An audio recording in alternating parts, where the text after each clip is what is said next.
I posted a tweet today that said, "Don't let anyone gloss over or rewrite our history. Happy Columbus Day." And apparently that is a very controversial statement. Here's why it's not controversial, because we don't get to judge historical figures from hundreds of years ago through the lens of modernity. Again, hundreds of years ago through the lens of today. It doesn't quite make sense. It's actually very illogical. And if you were born at the same time as Christopher Columbus, you probably would have done the same things as Christopher Columbus. Except I take that back, because the people in my comments calling Christopher Columbus a genocidal maniac would not have been able to do what he did. They would not have been able to lobby the Spanish government for years to go on this voyage with a ship full of men that sailed across the sea with nothing but their faith and a compass, when these men actively tried to mutiny against him on multiple occasions, then stumble upon the West Indies, meet two tribes of Indians, one that were extremely cannibalistic, and still carry through with one of the first diplomatic political actions to ever take place in that land. You would not have been able to do that.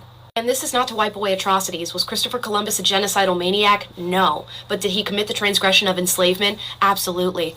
Also, was it standard for nearly every single country and every single race that had ever existed at the time? Yes. In fact, it still exists now, but you guys are louder about Christopher Columbus than you are about Libya, China, North Korea, and the United States. But that's a topic for another video.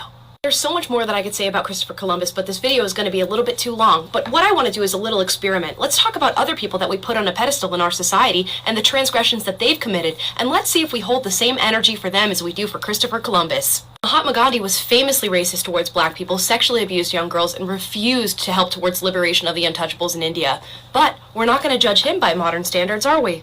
Obama was extremely anti-gay marriage. Not going to judge him by modern standards, are we? Martin Luther King, anti-gay marriage, cheated on his wife, actively watched while a man raped another woman, laughed, and gave him advice. But we're not going to cancel his holiday, are we?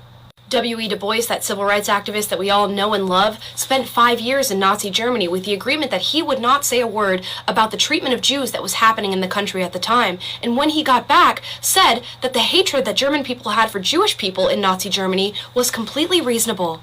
We are not judging that by modern day standards. And let's give a very real and present modern day example. While we are here subjecting Christopher Columbus to modern standards, we don't even subject our people to modern day standards. Look at the Middle East. In the Middle East, there are gay people being thrown off of buildings and women being subjugated on a daily basis. We're not holding them to modern standards. And again, if you were born in Christopher Columbus's time, you would be doing the same thing. You don't get to take modernity with you when you're born 500 years ago. That just doesn't work that way. To think that you would somehow be an abolitionist who goes against all of these transgressions is absolutely false. While we sit in our cushy and comfortable country, one that Christopher Columbus greatly contributed to with his voyages, let me remind you, Happy Columbus Day.